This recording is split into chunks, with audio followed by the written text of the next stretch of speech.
Hello everyone. Hello बच्चों। आज की इस वीडियो में हम लोग जो है क्लास 6 एनसीईआरटी हिंदी में डिस्कस करने वाले हैं। और अब हम आपके लिए लेकर आ रहे हैं बहुत ही बेहतरीन क्लास जिसमें आपको अच्छी तरीके से समझाया जाएगा। क्लियर बच्चों? स्टार्ट करते हैं। आज का हमारा क्लास 6 साइंस के अंतर्गत हमारा है भोजन के घटक। बच्चों, जो हम लोग भोजन करते हैं उसमें हमारे कौन कौन से घटक होते हैं? घटक को कहें कंपोनेंट। ठीक है बच्चों, हम जो भोजन करते हैं उसमें क्या-क्या चीजें होती हैं? आखिर हम भोजन क्यों करते हैं? भोजन की क्या आवश्यकता है? ये जानेंगे कि हमें भोजन में क्या-क्या कंपोनेंट होते हैं, क्या-क्या घटक होते हैं। इस चैप्टर के अंतर्गत बच्चों हम लोग वही सब पढ़ने वाले हैं कि क्या-क्या होते हैं। ठीक है? हम पहले ही बता दें, ये जो आप देख रहे हैं कितनी मस्त रोटी है। ओह! ये छोले और ये आपका सलाद के रूप में या सूखी सब्जी लग रही है मटर और आलू की। आखिर हम भोजन करते हैं इसमें हमें क्या-क्या मिलता है? पढ़ने से पहले बच्चों हम आपको बता देते हैं कि हमें एक सारणी के रूप में पहले ही जान लेते हैं कि क्या-क्या कंपोनेंट्स होते हैं। बच्चों, जो भोजन करते हैं उस भोजन के रूप में हमें जो तत्व मिलते हैं उसमें हमें मिलता है कार्बोहाइड्रेट। क्या-क्या उपस्थित होता है? पहला कार्बोहाइड्रेट। हमें भोजन में मिलता है वसा। हमें भोजन से मिलता है प्रोटीन। हमें भोजन से मिलता है विटामिन। और हमें भोजन से मिलता है कुछ लवण और पानी भी मिलता है। एक और हमें भोजन में मिलता है जिसे हम बोलते हैं रुक्षांश। जिसे इंग्लिश में कहें, इसे कहते हैं रफेज। चलो बच्चों, तो भोजन में हमें क्या-क्या मिलता है? भोजन में हमें मिलता है कार्बोहाइड्रेट। भोजन में हमारा जो होता है वो वसा होता है। भोजन में हमारा प्रोटीन होता है। भोजन से हमारा विटामिन होता है। भोजन में हमें लवण भी मिलता है बच्चों, और पानी भी भोजन से मिलता है। और भोजन में हमें रुक्षांश रफेज मिलते हैं। इनको बच्चों कहते हैं, रेशे भी बोलते हैं। ये जो है रेशे को भोजन को पचाने में काम आते हैं। क्लियर बच्चों? अच्छा, जो कार्बोहाइड्रेट होता है और ये जो वसा होता है हमको क्या देते हैं? इनसे हमारे शरीर को क्या मिलता है? ये हमारे शरीर को ऊर्जा देते हैं, यानी कि एनर्जी देते हैं। क्लियर बच्चों? तो कार्बोहाइड्रेट और वसा हमारे शरीर को भोजन के रूप में क्या देते हैं? भोजन जो हम लेते हैं कार्बोहाइड्रेट और वसा, ये हमें क्या देता है? ये हमें ऊर्जा देता है। क्लियर? प्रोटीन क्या करता है? प्रोटीन हमारे शरीर के लिए बहुत ज़रूरी होते हैं, इसलिए डॉक्टर्स हमें सलाह देते हैं कि अच्छा खाना खाओ, जंक फूड से बचो। तो प्रोटीन से जो है हमारा शरीर जो होता है, उसकी वृद्धि होती है। क्लियर? मजबूती मिलती है। विटामिन जो होती हैं बच्चों, विटामिन हमारी रोगों से सुरक्षा करती हैं। विटामिन से हमारे रोगों से सुरक्षा होती है, हमें बीमारियाँ कम होती हैं। अगर हम अच्छे विटामिन लेंगे, सभी विटामिन प्रकार की, तो हमारा शरीर अच्छा रहेगा। लवण और पानी भी हमें फ़ायदा करते हैं। इसमें हमें मिनरल्स, कैल्शियम हड्डियों को मजबूत रखते हैं। ये सब हमारे मिनरल्स वगैरह हो जाते हैं। जल भोजन में उपस्थित पोषकों को अवशोषित करने में हमारी सहायता करता है। ठीक है? तो आप बच्चे समझ चुके हैं कि इस चैप्टर में हम लोग यही सब पढ़ेंगे कि कार्बोहाइड्रेट, वसा, प्रोटीन, विटामिन, लवण, पानी और रुक्षांश। तो चलिए स्टार्ट करते हैं अब हम। एनसीईआरटी में क्या दिया गया है? पहला देखें, क्या है कि पिछली कक्षाओं में हमने उन खाद्य पदार्थों की सूची बनाई थी जिन्हें हम खाते हैं। आप क्लास 5th में पढ़ चुके होंगे कि हम लोग क्या-क्या खाते हैं, ठीक? हमारा जो भारत देश है, उसमें विभिन्न भागों में खाए जाने वाले भिन्न-भिन्न व्यंजनों के बारे में भी हमने बताया था। आप जानते हैं कि बच्चे हमारे देश में अलग-अलग प्रकार के लोग रहते हैं, अलग-अलग संस्कृति के लोग रहते हैं और हर कोई अपना अलग-अलग प्रकार का भोजन खाता है। सभी भोजन में यही जो घटक हम लोगों ने पढ़े थे, वही मिलते हैं। एक प्रकार से भोजन में हम लोग चपाती, दाल, बैंगन का भरता हो सकता है, तो दूसरे में किसी में चावल, सांभर और भिंडी भी हो सकती हैं। इसके अतिरिक्त अन्य भोजन में हमें अप्पम, मछली, सब्जियां भी हो सकती हैं। नेक्स्ट कह रहा है कि दाल या मांस का कोई व्यंजन तथा सब्जी हो सकती है। अलग-अलग खाने के बारे में बताया। इसमें हम दही भी ले सकते हैं, मट्ठा भी, अचार भी शामिल हो सकते हैं। इस तरह के आहार के कुछ उदाहरण सारणी 1.1 में दिए गए हों। इस सूची में कुछ अन्य व्यंजन जोड़िए तथा इस सारणी को पूरा कीजिए। यहाँ पर बच्चों हमसे क्रिया करवाई गई है, तो ये यहाँ से ज़्यादा ज़रूरी नहीं है। ये क्रिया कराई गई है कि आमतौर पर हमारे भोजन में अन्न से बना कम से कम व्यंजन होता है। दूसरे खाद्य पदार्थों में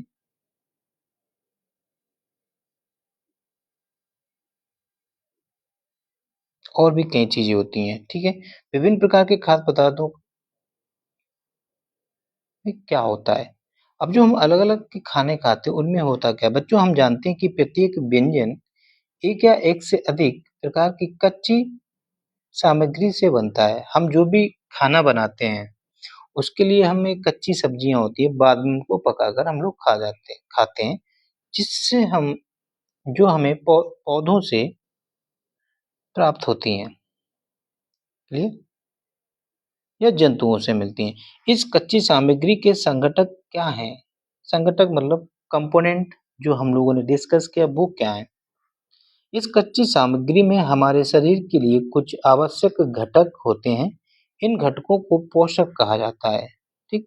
हमारे भोजन में जो तत्व मिलते हैं बच्चों, उनको पोषक कहते हैं। क्या कहते हैं? पोषक, ठीक? तो आप कह सकते हैं कि हमारे भोजन में जो घटक होते हैं, वही हमारे पोषक कहलाते हैं। ठीक है? हमारे भोजन में मुख्य पोषक कौन-कौन से हैं? हमने बात की थी कार्बोहाइड्रेट, प्रोटीन, वसा, विटामिन और खनिज लवण। ये आप पहले ही हम लोग डिस्कस कर चुके हैं। तो कि भोजन के मुख्य कौन-कौन से पोषक हैं? आप बताएँगे कार्बोहाइड्रेट, प्रोटीन, वसा, विटामिन और खनिज लवण। इसके अतिरिक्त हमारे भोजन में उच्चांश और जल भी होता है, ठीक है? वृक्षांश को हम लोगों ने बताया था, इंग्लिश में इसको कहते हैं बच्चों रफेज, ROUGHAG, रफेज कहा जाता है, ठीक है? अब ये रफेज होता क्या है आगे डिस्कस करेंगे, जो हमारे शरीर के लिए आवश्यक है। बच्चों अगर हमारे शरीर में कार्बोहाइड्रेट, प्रोटीन, वसा, विटामिन और खनिज लवण और रफेज इन सब की अगर कमी हो जाएगी, तो हम बीमार हो जाएँगे, जिससे हमारी मृत्यु भी हो सकती है। ठीक है बच्चों, क्या सभी खाद्य पदार्थों में ये सभी पोषक तत्व उपलब्ध होते हैं? अब ये कहना चाहता है कि हम जितना भी जो कुछ खाते हैं भोजन, क्या उन सभी पदार्थों में ये चीज़ें होती हैं क्या? कार्बोहाइड्रेट, प्रोटीन, वसा, विटामिन और खनिज लवण क्या सभी खाने वाली चीज़ों में होती है? तो ये चीज़ हम लोग अब जानेंगे। कुछ साधारण विधियों से हम ये जान सकते हैं कि कच्ची सामग्री या पके हुए भोजन में कौन-सा एक या अधिक पोषक उपस्थित होते हैं। कार्बोहाइड्रेट, प्रोटीन तथा वसा के परीक्षण। बच्चों अब हमें करना क्या है कि हम कैसे पता करेंगे किस जो चीज़ हम खा रहे हो उसमें प्रोटीन है, कार्बोहाइड्रेट है या वसा है। तो इनका हम लोग क्या करते हैं परीक्षण करते हैं। परीक्षण मतलब टेस्ट करेंगे, ठीक है? तो कार्बोहाइड्रेट को टेस्ट करने के लिए क्या हम कैसे जान सकते हैं कि हम जो भोजन खा रहे हैं उसमें कार्बोहाइड्रेट है, प्रोटीन है या वसा है, ठीक?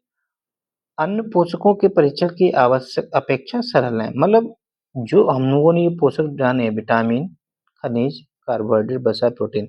इनमें से आप बता सकते हैं कि किस भोजन में कार्बोहाइड्रेट है, किस भोजन में बच्चों प्रोटीन होता है और किस में वसा है, आप ये बता सकते हैं। तो क्या टेस्ट करने पड़ेंगे? बच्चों देखो, इन परीक्षणों को करने के लिए आपको आयोडीन आयोडीन जानते हैं ना? हाँ, जो आप नमक देखते हैं ना? हाँ, आयोडीन। नमक में क्या आयोडीन है? हमारे नमक में आयोडीन होता है। कॉपर सल्फेट और कास्टिक सोडा के विलयनों की आवश्यकता होती है, ठीक? इनका लिक्विड हमें विलयन चाहिए होता है। किन-किन का विलयन? हमें आयोडीन का विलयन चाहिए होता है, कॉपर सल्फेट का और कास्टिक सोडा का। क्लियर? विलयनों की आवश्यकता होगी। आपको कुछ परखनलियों तथा परखनली का मतलब होता है एक ट्यूब जैसी होती है ना, ये बीकर के ड्रॉपर भी आवश्यक होंगी। इन परीक्षणों को पके हुए भोजन तथा कच्ची सामग्री पर करें। अब ये जो परीक्षण है ना, हम पके हुए भोजन में भी कर सकते हैं और कच्ची सामग्री पर भी कर सकते हैं। इन परीक्षणों से प्राप्त प्रेक्षणों को सारणी 1.2 में दर्शाया गया है। ठीक, 1.2 सारणी अभी देखेंगे। इस सारणी में कुछ खाद्य पदार्थ दर्शाए गए हैं। अपना परीक्षण इन पर या अन्य किसी उपलब्ध खाद्य पदार्थ पर भी कर सकते हैं। बच्चों, ये चीज हमारे घर पर तो मुश्किल से उपस्थित ही होंगी, आयोडीन तो मिल सकता है, अन्य किसी उपलब्ध खाद्य पदार्थ पर कर सकते हैं। इन परीक्षणों को सावधानी से कीजिए और किसी भी रसायन का खाने और चखने का प्रयास मत कीजिए।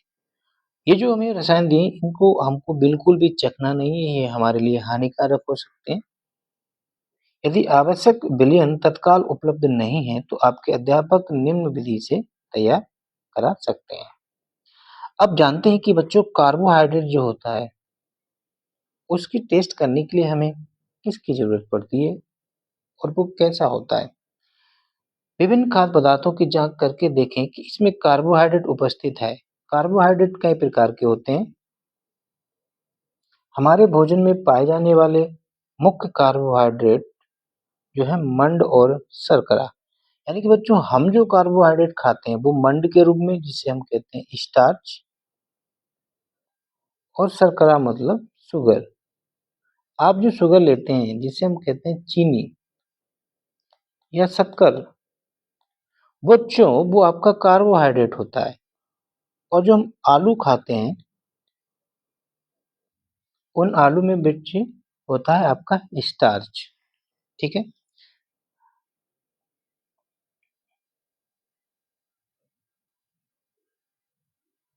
ये वही क्रिया बता दी गई है मंड के परीक्षण के लिए। अब जो मंड है, स्टार्च है, जो आलू में होता है, उसके परीक्षण के लिए हमें बच्चों आयोडीन का विलयन होता है। ठीक, यदि हम आयोडीन के विलयन की 2 से 3 बूंदे डालें, आलू में डाल दो या मंड में डालें, तो खाद्य पदार्थ का रंग जो है में होने वाले परिवर्तन को देखते हैं। क्या ये नीला या काला हो गया है? ये नीला या काला रंग मंड की उपस्थिति दर्शाता है। ठीक, यदि बच्चों हमने जो भोजन लिया, सपोज ये आलू है, ठीक, छिला हुआ है, इसमें हमने आयोडीन डालेंगे, तो ये जो आलू का रस जो है वो या तो काला हो जाएगा या फिर नीला हो जाएगा। ठीक है, तो अगर ये रस नीला और काला हो जाता है, इसका मतलब इस भोजन में क्या है, आपका स्टार्च है। ठीक है, तो आप बता सकते हैं कि हाँ, भोजन में हमारा मंड है, यानी कि कार्बोहाइड्रेट है।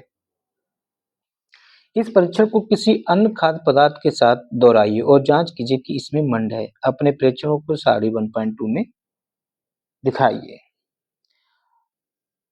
अब बच्चों, हम प्रोटीन की परीक्षण की बात करते हैं, जो हमारे बॉडी बिल्डिंग्स भी कहते हैं। प्रोटीन को बॉडी बिल्डर भी कहते हैं या बॉडी बिल्डिंग्स बोल सकते हैं, जो हमारे शरीर की वृद्धि में काम आते हैं बच्चों। सो प्रोटीन के परीक्षण के लिए किसी खाद्य पदार्थ की थोड़ी मात्रा लीजिए। ठीक, कोई खाने वाला पदार्थ हम लेंगे, थोड़ी सी मात्रा लेंगे। अब हम उसमें जांचेंगे। अभी तक तो हमने जान लिया कि कार्बोहाइड्रेट कैसे करेंगे, आयोडीन डालेंगे। अगर भोजन का रंग बैंगनी या सॉरी काला या नीला हो जाता है तो हम कहेंगे कि उसमें कार्बोहाइड्रेट है, स्टार्च है। प्रोटीन के परीक्षण के लिए बच्चों खाद्य पदार्थ की थोड़ी मात्रा लीजिए। जिस खाद्य पदार्थ का परीक्षण करना है, यदि वह ठोस है तो पहले उसको पेस्ट के रूप में या चूर्ण के रूप में बना लेंगे। ठीक, अब खाद्य पदार्थ को थोड़ी मात्रा को पीस कर या मसल कर उसके चूर्ण को एक साफ फर्क नली में डाल दें। 10 बूंदे जल डालकर उसे अच्छी तरह हिलाएं, मतलब थोड़ा गीला कर लें। ठीक है, अब ड्रॉपर की सहायता से परख नली में 2 बूंदे कॉपर सल्फेट। हम लोगों ने बच्चों क्या जाना कि कार्बोहाइड्रेट की अगर हम लोग जांच करेंगे, कार्बोहाइड्रेट कार्बोहाइड्रेट के लिए हमने आयोडीन से परीक्षण किया। ये प्रश्न आपका पूछा जाता है। ठीक है, और हमें प्रोटीन का परीक्षण करना है तो हम किसके बूंदे डालेंगे, तो बच्चों किसका डालेंगे, कॉपर सल्फेट का। ठीक है, ये याद होगा और याद कर लेना। ठीक है, ये आप लिख सकते हैं कि प्रोटीन के परीक्षण के लिए हमें कॉपर सल्फेट की जरूरत पड़ती है और कार्बोहाइड्रेट के परीक्षण करना है तो हमें आयोडीन की आवश्यकता पड़ेगी। ठीक है, तथा 10 बूंदे कॉस्टिक सोडा का विलयन डालिए। और दूसरा क्या निकल कर आया, सोडा। कौन सा सोडा, कास्टिक सोडा। ठीक है, कास्टिक सोडा। और फिर उसको हम बहुत ढंग से मिक्स करेंगे, हिलाकर कुछ मिनट के लिए परख नली को रख देंगे। अब हम क्या देखेंगे कि अब जो हमारा पेस्ट था उसका रंग देखेंगे। यदि पेस्ट का रंग बैंगनी हो जाता है तो हम कहेंगे कि यस, हमारे भोजन में प्रोटीन है। अब यहाँ से क्या बात निकल कर आई, हमारी ये बात जो निकल कर आई है इसको थोड़ा अलग से समझाते हैं। ठीक, हम लोगों ने बच्चा ये जो ऊपर वाले पेज में पढ़ा है उसमें हम लोगों ने क्या पढ़ा, कार्बोहाइड्रेट जो है आपका स्टार्च के रूप में होता है, जो कि बच्चों हमने बताया था ये आलू में इस रूप में होता है। और शुगर, ठीक है, शुगर के रूप में होता है, शुगर ऐसा होगा। ठीक है, हम लोगों ने जाना कि कार्बोहाइड्रेट के परीक्षण के लिए हमें किसकी जरूरत पड़ती है बच्चों, आयोडीन की जरूरत पड़ती है। ठीक, आयोडीन अगर हम किसी खाद्य पदार्थ में डालें तो उसका रंग कैसा हो जाता है, तो स्टार्च जो है वो रंग हो जाता है काला और या फिर नीला। यदि हमारा भोज्य पदार्थ काला और नीला हो जाता है आयोडीन डालने पर तो हम कहेंगे कि बच्चों उसमें कार्बोहाइड्रेट है और किस रूप में होगा, स्टार्च के रूप में होगा। प्रोटीन की हम लोगों ने बात की। प्रोटीन के परीक्षण के लिए हमें बच्चों कॉपर सल्फेट और कास्टिक सोडा इनकी जरूरत पड़ती है। और इनको जब हम किसी भोज्य पदार्थ में डालते हैं तो प्रोटीन का रंग जो है या जो भोज्य पदार्थ का रंग कैसा हो जाता है, बैंगनी हो जाता है। तो ये बात याद रखेंगे, समझ में आ गया बच्चों। अब हम देखते हैं, तो हमारा जो खाद्य पदार्थ है वो बैंगनी रंग का हो जाता है तो हम कहेंगे कि उसमें प्रोटीन उपस्थित है। ठीक है, अब हमें फैट वसा का परीक्षण करना है तो हम क्या करेंगे बच्चों, क्या है कि खाद्य पदार्थ की अल्प मात्रा लेते हैं, इसे एक कागज के टुकड़े में लपेट कर कूटिए।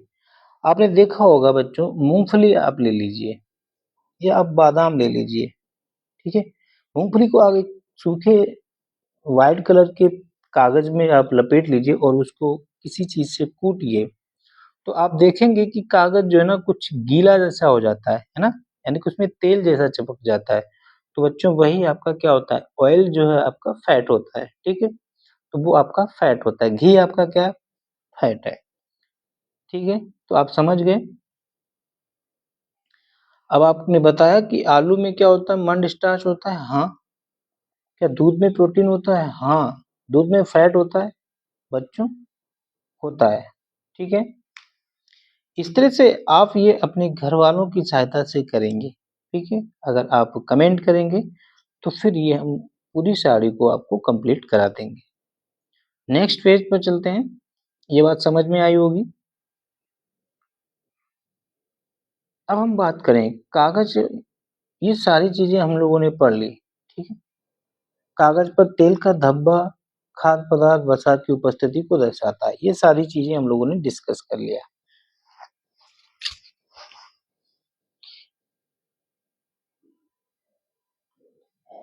अब हम बात करते हैं हमारे 3 पोषक तत्व, क्या? कार्बोहाइड्रेट, प्रोटीन और वसा के लिए खाद्य पदार्थों का परीक्षण किया था। ठीक है, हम लोगों ने कार्बोहाइड्रेट, प्रोटीन और वसा का तो परीक्षण कर लिया कि खाद्य पदार्थ में ये। अब हम ये कैसे बताएंगे कि हम जो भोजन कर रहे हैं उसमें विटामिन और खनिज लवण हैं। ठीक है, तो जैसे अन्य पोषक भी हमारे विभिन्न खाद्य पदार्थों में उपस्थित होते हैं। इन पोषकों को हमें क्यों आवश्यकता होती है? ठीक है, इन भोजन में हमें विटामिन और खनिज लवण की क्यों आवश्यकता होती है?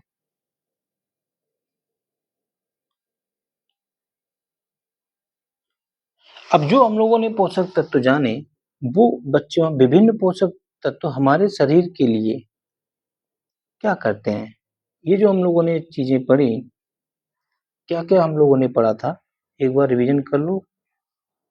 बच्चों हम लोगों ने पढ़ा कार्बोहाइड्रेट, प्रोटीन, वसा, विटामिन, लवण, जल एवं वृक्षांश। अभी हमारे शरीर के लिए क्या काम करते हैं?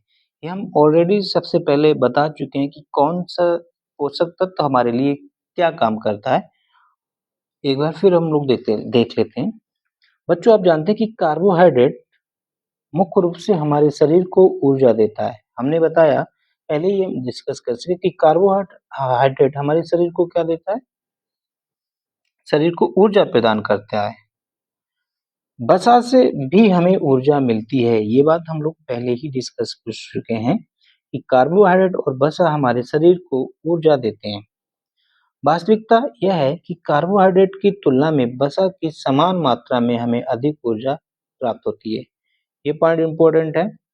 अब आप लोगों ने जाना कि हमको कार्बोहाइड्रेट भी, बच्चों कार्बोहाइड्रेट भी हमें ऊर्जा देता है और वसा भी ऊर्जा देता है। ठीक, जितनी मात्रा बच्चों हम लोग कार्बोहाइड्रेट की खाएं और उतनी ही मात्रा अगर हम वसा की लें तो हमें जो है वसा से ज्यादा ऊर्जा मिलेगी। वसा से ज्यादा ऊर्जा मिलेगी, मतलब ज्यादा फैट खाएंगे तो हमें ज्यादा ऊर्जा मिलेगी। क्लियर? वसा और कार्बोहाइड्रेट युक्त भोजन को ऊर्जा देने वाला भोजन कहा जाता है। ठीक है, ऐसे भोजन बच्चों जिसमें कार्बोहाइड्रेट भी हो और वसा भी हो, इस प्रकार के भोजन को ऊर्जा देने वाला भोजन भी कहते हैं। तो किस प्रकार के भोजन को, प्रश्न पूछा जा सकता है बच्चों कि किस प्रकार के भोजन को ऊर्जा देने वाला भोजन कहा जाता है? ऐसे भोजन जिसमें वसा और कार्बोहाइड्रेट दोनों हो, वो आपके ऊर्जा देने वाले भोजन कहलाते हैं। ठीक है, ये कुछ कार्बोहाइड्रेट के कुछ स्रोत हैं बच्चों। ये जो है ना, किन किन में हमें कार्बोहाइड्रेट मिलता है, यहाँ पर नाम दिए हैं: गेहूं, चावल, बाजरा, मक्का, आम, तरबूज, पपीता, गन्ना, आलू और शकरकंदी। ये बच्चों वो भोजन है जिसमें हमें खूब मात्रा में फैट मिलता है, जैसे कि अंडा, मछली, घी, दूध, मक्खन, मांस, मूंगफली, तिल, गिरी, बादाम, ये सब क्या है? हमें फैट देते हैं। ठीक है, ये टेबल आप याद कर लेंगे बच्चों। फिर ये सभी प्रकार के भोजन जिसमें हमें विटामिन ए मिलती है, विटामिन बी मिलती है ना, प्रोटीन के स्रोत मछलियों में बहुत ज्यादा प्रोटीन होता है, पनीर में होता है, अंडे में होता है, दूध, मांस, मछली, ये सब प्रोटीन के स्रोत हैं। अब हम बच्चों बात करते हैं कि प्रोटीन की आवश्यकता क्यों हुई हमारे शरीर को। तो वो प्रोटीन हमारे शरीर के लिए क्या काम करता है? प्रोटीन हमारे शरीर की वृद्धि तथा स्वस्थ रहने के लिए होती है।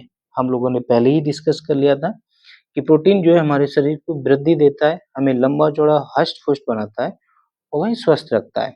प्रोटीन युक्त भोजन को प्रायः शरीर वर्धक भोजन कहा जाता है, वही बॉडी बिल्डर्स, ठीक है? तो किस प्रकार के भोजन को शरीर वर्धक कहा जाता है या किस पोषक को शरीर वर्धक भोजन देता है, वो आपका होगा प्रोटीन युक्त भोजन। अब हम बच्चों बात करते हैं विटामिन क्या काम करता है हमारे शरीर के लिए, हमें विटामिन क्यों जरूरत होती है। बच्चों आप देखें कि रोगों से हमारे शरीर की रक्षा करता है, ये हमारे शरीर को रोगों से बचाता है। कौन? प्रोटीन या विटामिन? तो आपका आंसर हो जाएगा विटामिन। तो आप बता सकते हैं बच्चों कि हमारे शरीर को रोगों से कौन सा पोषक तत्व सुरक्षा रखता है? तो आपका आंसर होगा विटामिन। विटामिन हमारे किन-किन रोगों में भी हेल्प करता है? देखो हमारी आँखों के लिए, हमारी हड्डियों के लिए, हमारे दाँत और हमारी मसूड़ों को स्वस्थ रखने में सहायता करते हैं। विटामिन बच्चों एक नहीं होता है, विटामिन बच्चों कई प्रकार के होते हैं। विटामिन जो है कई प्रकार के होते हैं। विटामिन कई प्रकार के होते हैं, कौन-कौन से होते हैं? बच्चों विटामिन ए होता है, विटामिन बी होता है, विटामिन सी होता है, विटामिन डी होते हैं और विटामिन ई होता है और विटामिन के नाम से जाना जाता है।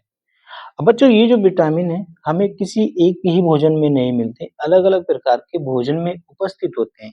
किसी में विटामिन ए होगा, किसी में विटामिन बी होगा, किसी में विटामिन सी होगा, किसी में विटामिन डी, विटामिन ई और विटामिन के और कई सारे भोजन ऐसे होते हैं जिसमें एक से अधिक विटामिन होती हैं, ठीक है? इसीलिए कहते हैं कि हमें हरी-भरी सब्जियाँ खानी चाहिए, ताकि हमें अलग-अलग प्रकार की विटामिन्स मिल सकें, ठीक है?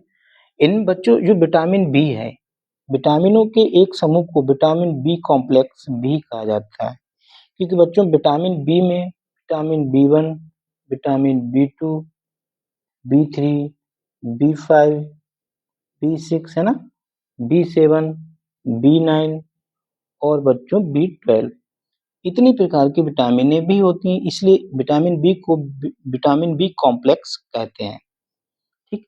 हमारे शरीर को ये भी आपको इतनी ज़्यादा याद करने की आवश्यकता नहीं है। हमारे शरीर को सभी प्रकार के विटामिनों को अल्प मात्रा में आवश्यकता होती है, ठीक है बच्चों? विटामिन ई अब जो हमारे अंदर जो बॉडी में विटामिन ए की आवश्यकता होती है, वो किस लिए आवश्यक होता है? क्यों ज़रूरी है विटामिन ए? अब बच्चों अगर हम देखें, त्वचा और आँखों के स्वस्थ रखने के लिए हमारी आँखों को स्वस्थ रखना है और हमारी त्वचा अच्छी रहे, उसके लिए हमें विटामिन ए की आवश्यकता होती है, जो कि हमें ज़्यादातर गाजर और मछली इन सब में मिलती है, ठीक है? विटामिन सी की बात करें बच्चों, बहुत से रोगों में लड़ने में हमारी मदद करता है। विटामिन सी हमें बहुत से रोगों में लड़ने का मदद करता है। बच्चों जैसे कि आपने देखा होगा ज़्यादातर बच्चों में या लोगों में आप लोगों ने देखा होगा कि दाँतों से खून निकलता है, उसमें विटामिन सी मदद करता है, उस रोग को स्कर्वी रोग कहते हैं, ठीक है? मसूड़ों से खून आना, ये हमारी जो है विटामिन सी हेल्प करता है। जबकि बच्चों विटामिन डी ये हमारे लिए बहुत ज़रूरी है, बच्चों के लिए बहुत ज़रूरी है। इनसे हमारी हड्डियाँ और दाँत मजबूत होते हैं, जिसमें कैल्शियम का उपयोग करने में हमारे शरीर की सहायता करता है। और विटामिन डी बच्चों हमको धूप से मिलती है, तो इसलिए हमें धूप में भी सुबह-सुबह खेलना चाहिए या धूप ले लेनी चाहिए, जिससे हमें कैल्शियम, विटामिन डी मिल जाता है। विटामिन डी मिल जाता है और दूध अगर हम पिएँगे, अंडा खाएँगे तो उसमें आपको कैल्शियम भी मिलेगा। तो विभिन्न विटामिनों के भरपूर भोजन चित्र में दे दिए गए हैं। ये जो सारे हैं ना विटामिन डी, देखो विटामिन डी मछली में मिलता है, अंडा में मिलता है। आप मछली नहीं खाते होंगे, अंडा नहीं खाते होंगे, तो आप दूध पीजिए, मक्खन खाइए, है ना?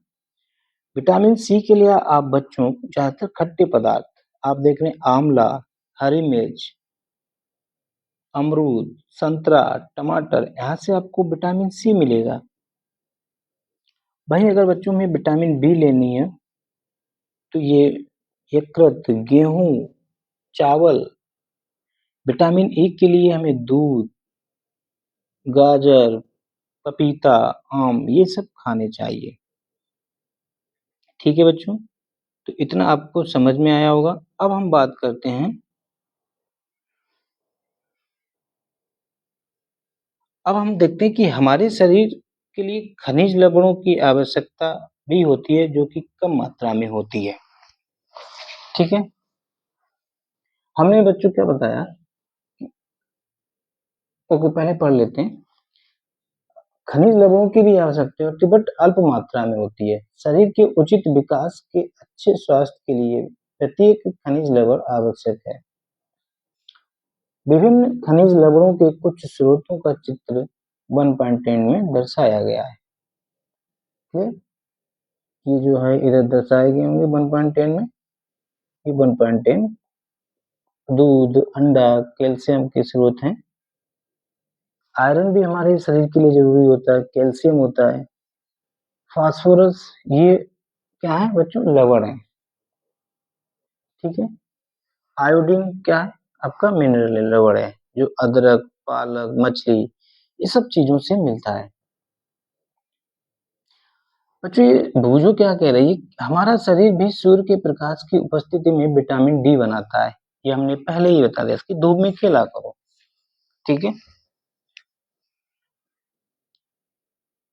अधिकांश खाद्य पदार्थों में बच्चों, अधिकांश जो हम खाने वाले पदार्थ खाते हैं उनमें एक से अधिक पोषक तत्व होते हैं। ठीक है,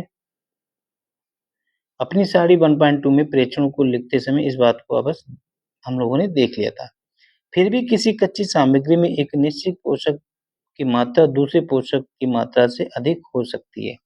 बच्चों हम जो खाते हैं जरूरी नहीं है कि सभी भोजन में बराबर मात्राएं हों। ठीक है, ये जरूरी नहीं है कि सभी में बराबर मात्रा हो। किसी में कम हो सकती है कोई चीज, तो किसी में ज्यादा हो सकती है। अब हम बात करें, चावल में कार्बोहाइड्रेट की मात्रा दूसरे पोषक तत्वों से अधिक होती है। जो चावल खाते हैं हम लोग, उसमें सबसे अधिक मात्रा जो है कार्बोहाइड्रेट की होती है। इस आधार पर हम कह सकते हैं कि चावल कार्बोहाइड्रेट का समृद्ध भोजन है। मतलब अगर आपको कार्बोहाइड्रेट लेनी है बहुत ज्यादा बच्चों, तो आप चावल खाएंगे। ठीक है, चावल में हमें अधिक कार्बोहाइड्रेट मिलता है। अब देखते हैं कि इन पोषकों के अलावा हमारे शरीर को आहारी रेशों तथा जल की भी आवश्यकता होती है। ठीक है, आहारी हमारे शरीर को रेशों की भी आवश्यकता होती है। रेशों को हम बोलते हैं कुछ फाइबर। ठीक, इनकी भी आवश्यकता होती है। आहारी रेशे रुक्षांश के नाम पर जाने जाते हैं। अच्छा, जो रेशे जो होते हैं उन्हीं को हम रुक्षांश कहते हैं, जिससे इंग्लिश में हम बच्चों के रफेज बोलते हैं, रफेज। ठीक है, इनका काम क्या है, ये रेशे होते हैं हमारे खाने में रुक्षांश की पूर्ति मुख्यतः पादप उत्पादों से होती है। यानी कि ये जो रुक्षांश जो है हमें कहाँ से मिलते हैं, हरी सब्जियों से मिलते हैं। पादप वाले जो पौधों की सब्जियां होती हैं उन्हों से मिलते हैं, उनसे मिलते हैं। रुक्षांश मुख्य रूप से स्रोत साबूदाना होता है ना, वहां से दाल, आलू, ताजे फल और सब्जियों से मिलते हैं। ये रुक्षांश हमारे शरीर को कोई पोषक प्रदान नहीं करते, ये कोई हमारे शरीर को पोषक नहीं देते हैं, फिर भी ये हमारे शरीर भोजन को आवश्यक अवयव है। ठीक है, हमारे भोजन का आवश्यक अवयव है और इसका आयतन बढ़ा देते हैं। रुक्षांश क्या करते हैं, बिना पचे हुए भोजन को बाहर निकालने में हमारे शरीर की सहायता करते हैं। समझ गए? तो रुक्षांश जो होते हैं, जो रफेज होते हैं, उनका फंक्शन क्या है, हमने कोई चीज खाई जो हमारे बच्चों शरीर के अंतर्गत भोजन नहीं पच रहा है, उसको हमारे शरीर से बाहर निकालने की कहता, भैया तुम यहाँ क्या कर रहे हो, तुम इस हमारे शरीर में घुसे हुए हो और कुछ काम भी नहीं कर रहे हो, परे परे सो रहे हो, निकल यहाँ से। तो वो भोजन, पचे हुए भोजन को बाहर, बिना पचे हुए भोजन को बाहर निकालने की करता है कौन, रुक्षांश। ठीक है, तो इसलिए आवश्यक होता है। अब हम अगर आगे देखें, जल भोजन में उपस्थित, अब जल क्या करता है, ये जल भी तो हम लोगों ने पढ़ा था। जल क्या करता है कि जो भोजन में उपस्थित पोषकों को अवशोषित करने में हमारे शरीर की आवश्यकता या सहायता करता है। बच्चों क्या होता है कि हम लोगों ने जो भोजन खाया, उसमें से हमें जो कार्बोहाइड्रेट मिला, जो फैट मिला, प्रोटीन मिला या विटामिन मिला, इनको हमारे शरीर को एब्ज़ॉर्ब करने में मतलब अवशोषित करने में, पचाने में कह सकते हैं, मदद कौन करता है? पानी, जल करता है। ये कुछ अपशिष्ट का मतलब ऐसे पदार्थ जो हमारे शरीर के लिए बेकार हैं। ठीक है बच्चों? अपशिष्ट का मतलब बच्चों होता है बेकार। बेकार पदार्थों को जैसे कि मूत्र, पसीने को शरीर से बाहर निकालने में सहायता करता है। कौन? पानी।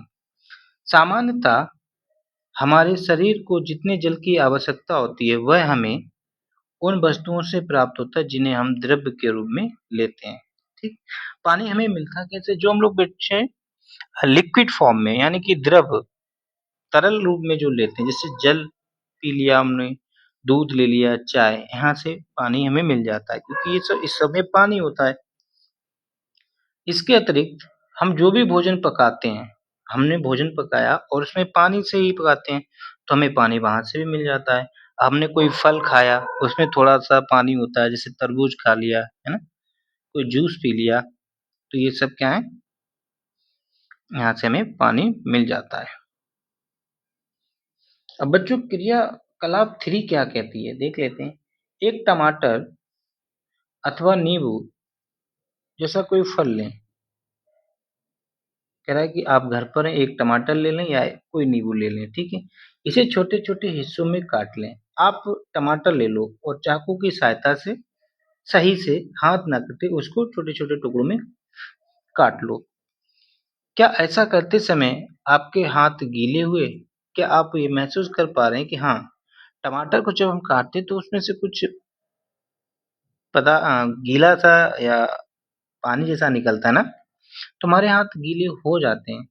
जब भी आपके घर में किसी फल या सब्जी को काटा, छीला या मसला जाता है, तब ध्यानपूर्वक उसका निरीक्षण करें। जब आप घर में बच्चों मम्मी या दीदी या कोई भी सब्जी काटता है तो उसको देखा करें, क्या ये चाकू गीला हो रहा है या कुछ जिस चीज़ काट रहे हैं वो उसमें कुछ पानी जैसा आ रहा है? क्या ऐसा करते समय आपको ऐसे ताज़े फल, सब्जी के बारे में पता चलता है जिसमें पानी की मात्रा नहीं होती? हम देखते हैं कि कई खाद्य पदार्थों में जल होता है। कुछ सीमा तक हमारे शरीर के लिए आवश्यक जल की पूर्ति इसी जल से हो जाती है। इसके अतिरिक्त कई खाद्य पदार्थों का पकाते समय हम उसमें जल डालते हैं, है ना? तो जो कहने का मतलब ये है कि कुछ ऐसी सब्जियाँ हैं या फल हैं जिसमें ऑलरेडी पानी होता है अंदर थोड़ा बहुत, जिसको खाने से हमारे शरीर को पानी मिल जाता है या जिसमें नहीं भी होता है ऐसी सब्जियाँ तो उसको हम लोग सब्जी में ही पकाते हैं, तो वहाँ से हमें पानी मिल जाता है, ठीक? अब हम बात करते हैं संतुलित आहार क्या होता है? इसे क्या है बैलेंस्ड डाइट, ठीक है? मतलब बच्चों अब जो हम लोग भोजन करते हैं वो एक निश्चित मात्रा में करना चाहिए।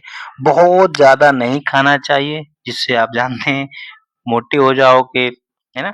और बहुत कम भी नहीं खाना चाहिए, कमज़ोर हो जाओगे। मतलब एक इतना भोजन करना चाहिए जो शरीर के लिए आवश्यक है, जिससे हम फिट रहें, स्वस्थ रहें, अपने काम अच्छे से कर सकें, ठीक है? तो बच्चों देखें कि सामान्यतः पूरे दिन में जो कुछ भी हम खाते हैं, पूरे दिन हम जो कुछ भी खाते हैं, उसे आहार कहते हैं। भाई हम पूरे दिन में जो खा रहे हैं, उसे आहार कहते हैं और हमारे शरीर की वृद्धि और अच्छे स्वास्थ्य को बनाए रखने के लिए हमें आहार में वे सभी पोषक तत्व उचित मात्रा में होने चाहिए, जिनकी हमारे शरीर को आवश्यकता है। हम लोगों ने जो 6 तत्व पढ़े हैं मेनली, उनको जो हम खा रहे हैं ना, उनमें वो सब चीज़ें होनी चाहिए, थोड़ी-थोड़ी मात्रा में बैलेंस होनी चाहिए। अब ऐसा नहीं है कि हम दिन भर चावल ही चावल खाए जा रहे हैं, तो वहाँ से हमें क्या मिल रहा है? कार्बोहाइड्रेट ही तो मिल रहा है और काम हम कुछ कर नहीं रहे हैं ज़्यादा, तो वो भी बेकार चला जाएगा ना। तो इसलिए थोड़ा-थोड़ा सब कुछ होना चाहिए। कोई भी पोषक तत्व ना आवश्यकता से अधिक हो और ना ही कम हो, ठीक है? हमारे आहार में पर्याप्त मात्रा में रुचांश जल भी होना चाहिए। इस प्रकार के आहार को संतुलित आहार कहते हैं। तो आप समझ गए संतुलित आहार क्या होता है कि ऐसा आहार, ऐसा भोजन जिसमें थोड़ी-थोड़ी मात्रा में सभी आवश्यक तत्व होने चाहिए और ना ज़्यादा अधिक हो और ना ही ज़्यादा कम हो। क्लियर? अब ये जो यहाँ पर क्रियाकलाप के बारे में दिया है, पहली क्या कह रही है देखते हैं। पहली ये जानने के लिए उत्सुक है कि क्या जंतुओं के भोजन में भी ये सभी अवयव होते हैं और क्या उन्हें भी संतुलित भोजन की आवश्यकता है? ये तो बहुत अच्छा सवाल पूछा। पहले ये जानने के लिए उत्सुक है कि यह जंतुओं के भोजन में भी ये आवश्यक है। यस, ये जंतुओं के लिए, भाई जंतु भी तो चलते हैं, काम करते हैं, उनके लिए भी आवश्यक होते हैं और जंतुओं में भोजन में भी पाए जाते हैं क्योंकि वो लोग भी तो हरी चीजें खाते हैं, तो वहां से उनको मिल जाता है। ठीक है, पोषक तत्व नष्ट ना हो, क्या आप जानते हैं कि पकाते समय कुछ पोषक तत्व नष्ट हो जाते हैं? हाँ, अब जो हम जो सब्जियां पका रहे हैं, क्या बच्चों क्या भोजन पकाते समय ये चीजें में से कुछ नष्ट हो जाती हैं? छिलका उतारकर यदि सब्जियों और फलों को धोया जाता है, तो ये संभव है कि उनके कुछ विटामिन नष्ट हो जाएं। ठीक है, सब्जियों और फलों की त्वचा में कई महत्वपूर्ण विटामिन और खनिज लवण होते हैं। हम जो सब्जियां लाते हैं, उनके जो ऊपर के छिलके होते हैं, उनमें भी महत्वपूर्ण विटामिन और खनिज होते हैं, प्रोटीन होती हैं। ठीक है, चावल और दालों को बार-बार धुलने से उनमें उपस्थित विटामिन और खनिज लवण अलग हो जाते हैं। इसलिए चावल को इतना ज़्यादा नहीं धुलना चाहिए। 1 बार, 2 बार धुलो। बहुत ज़्यादा धुलने से विटामिन बी गायब हो जाती है। अब हम सभी जानते हैं कि भोजन से पकाने से भोजन का स्वाद बढ़ता है और इसे पचाने में आसानी होती है।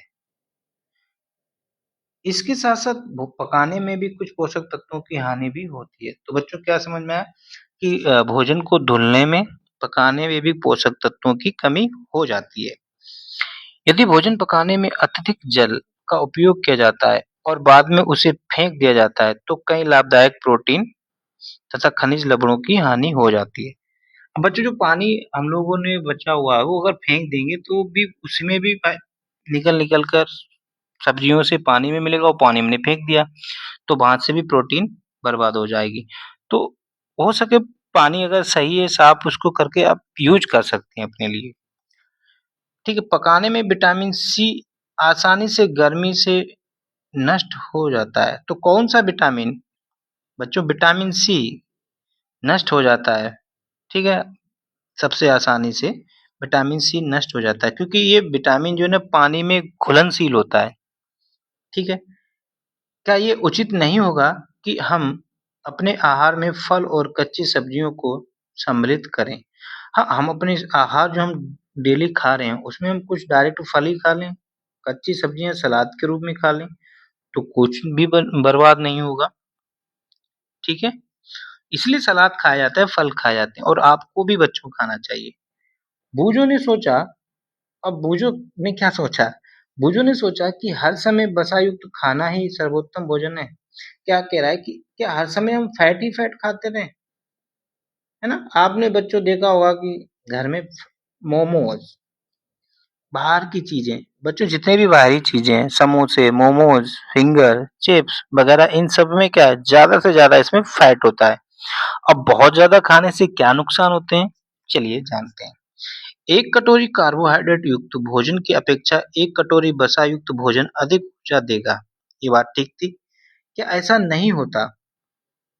अतः उसने तली हुई चीज़ें जैसे समोसा, पूरी, मलाई, रबड़ी, पेड़ा आदि वसा युक्त भोजन ही खाया और इसके अलावा कुछ नहीं खाया। बच्चों अगर आपने यही सब चीज़ें खाई, बाहर की जितनी भी चीज़ें खा रहे हो, उन सब में फैट होता है, वसा होता है और कुछ नहीं खा रहे, तो क्या आप सोचते हैं कि वह ठीक था? क्या आपने ये खा लिया तो मज़ा आ गया?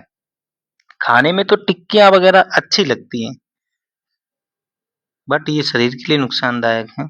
देखते हैं क्यों? निस्संदेह नहीं, ठीक है? ये हम लोगों ने जो खाया समोसा, पूरी, मलाई, रबड़ी, पेड़ा, खाने में तो मज़ा आया, लेकिन ये खाने के लिए ठीक नहीं है। इन्होंने देखो सीधा-सीधा यहाँ कह दिया है। इतना अधिक वसा युक्त भोजन खाना हमारे लिए बहुत हानिकारक हो सकता है। कैसा हो सकता है? बहुत हानिकारक बच्चों, थोड़ा बहुत भी नहीं, बहुत हानिकारक हो सकता है। हमारे भोजन में वसा की अत्यधिक मात्रा मोटापे का कारण होती है। अगर हम बहुत ज्यादा बच्चों फैट वाली चीजें खाएंगे वसा वाली, तो जिसमें हमारा क्या होता है, मोटापा हो जाता है। ठीक है, आपने अपने आसपास देखा होगा जो बहुत खाते हैं मोटे हो जाते हैं, है ना, फिर बाद में रोते हैं। ठीक है, अब बच्चों क्या होता है कि कुछ रोग हैं। अब ये जो प्रोटीन्स या जो भी हम लोगों ने पोषक तत्व पढ़े बच्चों, अगर इनको हम नहीं लेंगे तो इनके अभाव से हमें कौन से रोग हो जाएंगे बताओ।